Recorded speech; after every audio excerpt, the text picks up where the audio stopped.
falou do if, né? Então o próximo que viria depois do if seria o case. O case aqui seria equivalente a um switch, por exemplo, de um Java, de um C.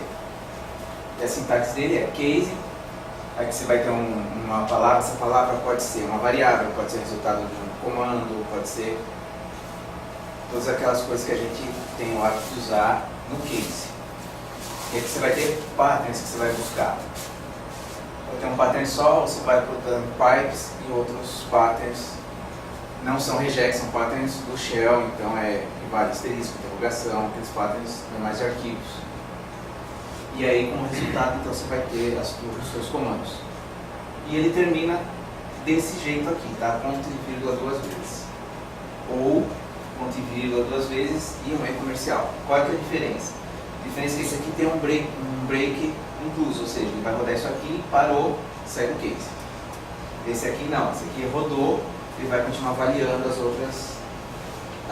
outros casos e se casar com mais algum, ele executa de novo. Tá? Esse aqui seria o pattern com só asterisco, né? Seria o pattern default, o else, ou seja, se não cair mais nenhum vai cair aqui. E termina também ao contrário, ou seja, começa com case e termina com exec. Infelizmente, o pessoal quando concebeu isso aí não estava muito inspirado. Tem alguns exemplos. Case, por exemplo, estou pegando aqui no caso uma variável. Por exemplo, aqui seria quase um trecho daqueles scripts start-stop que a gente tem lá. Por exemplo, nos clientes, tem nos inits do Linux e tudo mais, é mais ou menos esse trecho que vocês vão encontrar lá dentro. Por exemplo, case start, aqui tem os comandos do start. Stop, os comandos do stop. Um restart, às vezes tem aqui que ele chama ele mesmo, stop start. E um default, não sei o que é isso, é muito desconhecido. Tem que sempre pôr os parênteses depois de cada um. Esse aqui é no caso, por exemplo, num switch, por exemplo, quando a gente usa em Java, seria os dois pontos, né? No caso dele é o parênteses. Na verdade, inclusive, a abertura do parênteses aqui é opcional, tá? Se quiser colocar também pode. Bom, tem outro exemplo aqui, um pouco mais complexo, mas o processo é o mesmo. Case, um file name, eu passo para receber um arquivo. E aí ele já começa asterisco.c, asterisco.java, ou asterisco.py. Ele vai me falar que é um arquivo fonte, ou mesma coisa, .o, .class, .pyc, ou .pyos, que são os objetos do Py. Então, a mesma coisa, um arquivo compilado. Ou outro tipo de arquivo do default. Então, na verdade, aqui eu já combinei com os patterns e com o Py, ou seja, pode ser qualquer um desses. Depois do case, a gente tem um for. For, no caso, ele tem duas sintaxes, tá? Essa aqui seria a primeira sintaxe, que é que vocês mais vão ver por aí, que é for, nome. Botando nome aqui também pode ser resultado de variável, resultado de comando, tudo mais. Aliás, ao contrário, desculpa. Aqui é o nome da variável que vocês vão usar. Esse word aqui é a minha lista de coisas que eu vou fazer. Aquele for em assim for, né? Tem a lista aqui na frente, vou fazer um para cada nome. E aqui então pode ser resultado de comando, variável, fixo. E separa normalmente por espaço, tá? A menos que eu coloque aspas, e aí se eu colocar entre aspas, ele entende o espaço como parte do item. Do list, ponto e vírgula no final da lista, tá, gente? Ou na outra linha. Do list, ou seja, eu tenho aqui os meus comandos, dump. E essa aqui é a sintaxe, é a mesma sintaxe, quebrando em linhas, a mesma coisa. Todos esses pontos e vírgulas eu posso substituir por uma quebra de linha. E tem a outra forma, na verdade, que pouca gente usa e pouca gente conhece, que é a forma, vamos dizer, ela é nova no Bash, mas já é mais conhecida nas linguagens mais tradicionais. Que é a forma que a gente usa, por exemplo, com expressão. Expressão 1, expressão 2, expressão 3, do que seria aquele n igual a 1 até n menor que 10, incremento n, por exemplo. Igual do C, do Java, tudo mais. E a mesma coisa aqui, quebrando por linhas. E aí tem alguns exemplos. A mesma coisa, for nome em asterisco xyz. Esse aqui a gente vai, nesse caso aqui, ele vai usar a expansão de arquivo. Ela vai pegar todos os arquivos publicados nesse nome, vai colocar aqui na lista. E dá um RM nele, ou seja, está rodando os arquivos dessa lista. Outro exemplo. Mesma coisa aqui expansão de arquivos. Esse aqui já é outro tipo de expansão. Ela é aquela que começa com A, todos os arquivos começam com A ou com B. E mostra o nome do arquivo. Ou, por exemplo, tem aqui aquela expansão de permutação. Você vai virar AB, AC, AD, a minha lista, e faz a mesma coisa. Exibe os meus arquivos. Esse aqui já é o outro tipo do for. Ou seja, for de n igual a 0 até n menor que 10, incremento n. Esse aqui já conhece, a única detalhe é que ele tem dois parênteses, tá? É obrigatório ter os dois parênteses para abrir e para fechar. Quando não tinha isso, porque isso aqui é, vamos dizer assim, é mais recente no Bash. Não tão recente assim, mas é mais recente. Como é que eu usava? Eu usava desse jeito aqui. Ele tem um aplicativozinho que chama sec, que eu faria, no caso, de 0 a 9, ele substituiria isso aqui por 0, 1, 2, 3, 4, 5, 6, 7, 8, 9, e eu faria o for, vamos dizer, mais comum do Bash. Até mais fácil. Uns... Isso é primitivo mesmo. Uns dizem para usar desse jeito, outros dizem para usar desse jeito, não existe um consenso. Só lembrando que, se não me engano, aqui existe uma limitação de parâmetros para conseguir colocar, né? Então não adianta eu fazer o sec de 0 a 1 milhão, que eu acho que não vai rolar.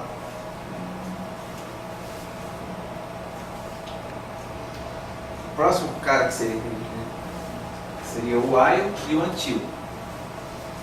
Aqui é o while é igual ao que a gente conhece também.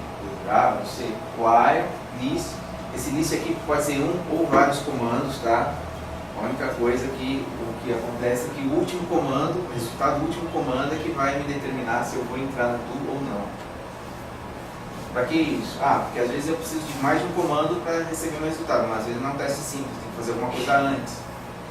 Então eu posso fazer ou isso aqui virar uma função, que me retorna o valor, ou já colocar todos os comandos aqui, fazer um inline. Aquele mesmo esquema de 0 funciona e 1 para. Sim.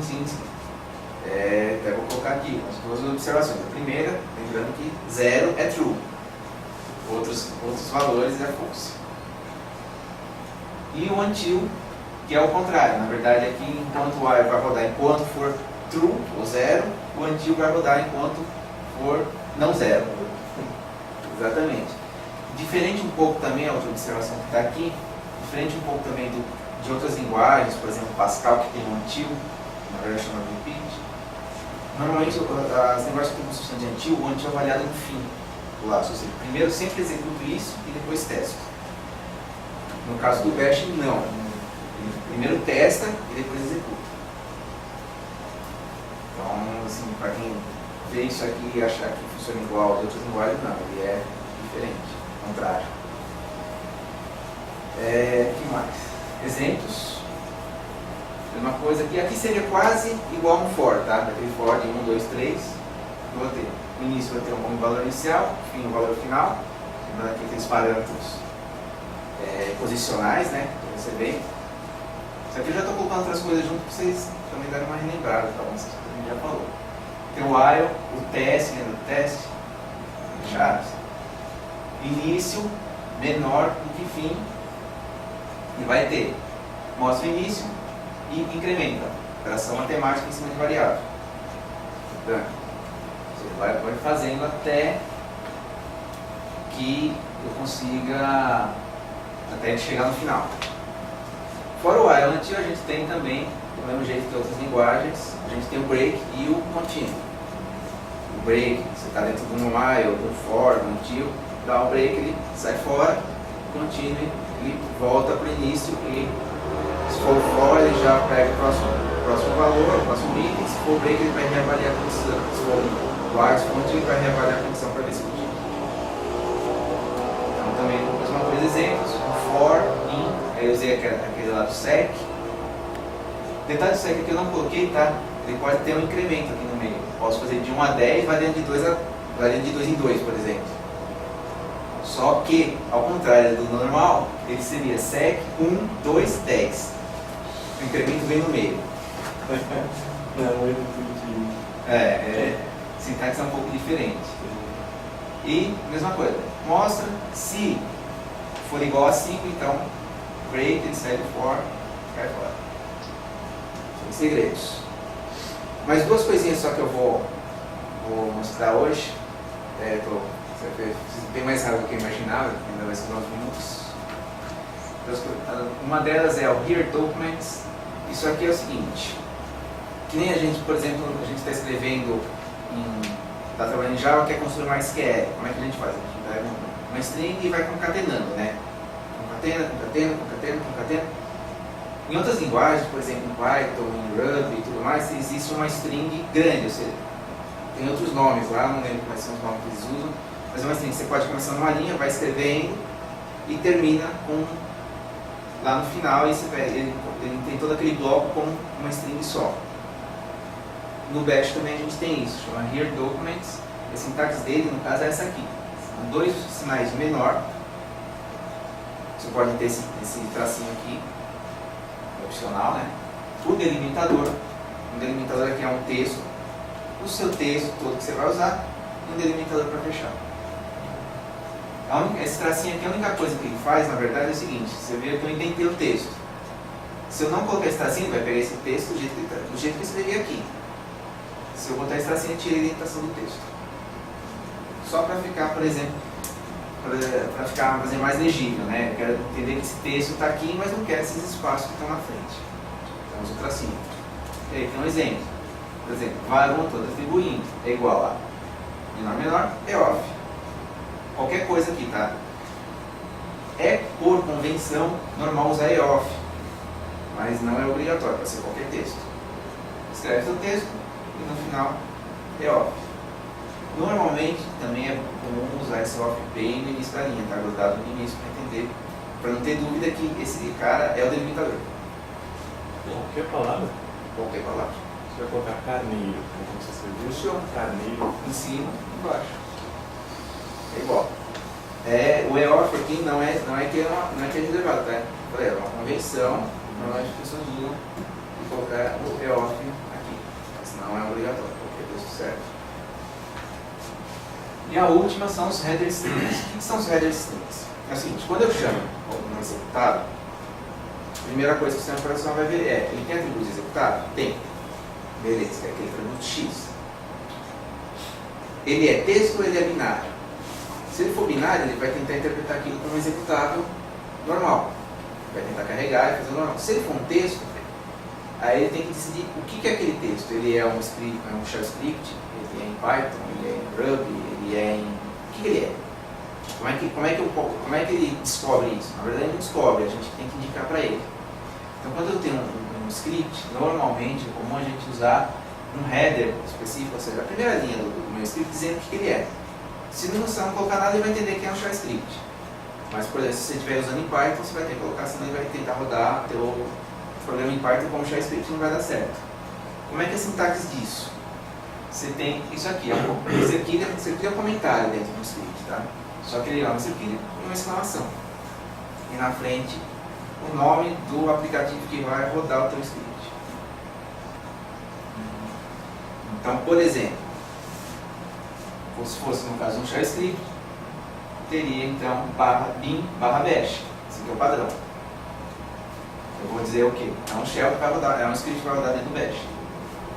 Dentro do Solaris, pode acontecer o seguinte: dentro do Solaris o bash não fica no /bin, fica dentro do /usr/bin. Então teria que trocar isso por isso aqui, no caso específico do Solaris. Se fosse um script em Python, seria indicar onde está o Python. Se fosse um script em Perl, se fosse um script em Ruby, e por aí vai. Na verdade, quem interpreta isso aqui é o carregador de aplicativos do sistema operacional. Ele que vai ler, ver que é um texto e procurar por isso aqui. Se ele encontrar, ele vai chamar esse interpretador. De outras formas, isso aqui vira um comentário. Tanto que alguém quiser um dia escrever uma linguagem em script, ele vai isso aqui é comentário. Porque se eu botar isso aqui com outra coisa, pode ter problemas. E esse aqui então seria a forma, vamos dizer, mais portável da coisa. que é você usa o env, normalmente esse env é fixo aqui nesse local, e aí você vai usar Bash, Python, Ruby e o que for que você quiser rodar. E existem algumas maluquices até que eu já vi o pessoal escrever um script, começar com isso aqui e colocar um código em binário, por exemplo, um class do Java, e você colocar, no caso, Java aqui, ele vai rodar isso aqui, tentar interpretar se funciona ou não, não sei, já vi gente tentando fazer. Tentar rodar o Java com o class que está aqui dentro jogado, né? Os códigos, script. Mas existem outros, existem várias linguagens de script que você pode usar aqui dentro. AWK, várias, inúmeras ferramentas que você pode usar como script. Na verdade, esse aqui ele chama como interpretador, na verdade o que ele vai fazer? Ele vai pegar isso aqui e vai jogar mais ou menos como se fosse, ele vai chamar, e eu não me lembro agora exatamente, se ele vai chamar o bash passando o nome do script, ou se ele chama o bash e passa o resto do script como entrada padrão. Preciso verificar esse detalhe, mas é uma dessas duas coisas que ele vai fazer. Então você pode, se for como entrada padrão, você pode até usar em grep, em qualquer aplicativo que receba uma entrada, funcionaria. Bom, hoje eu tenho para falar é isso, gente.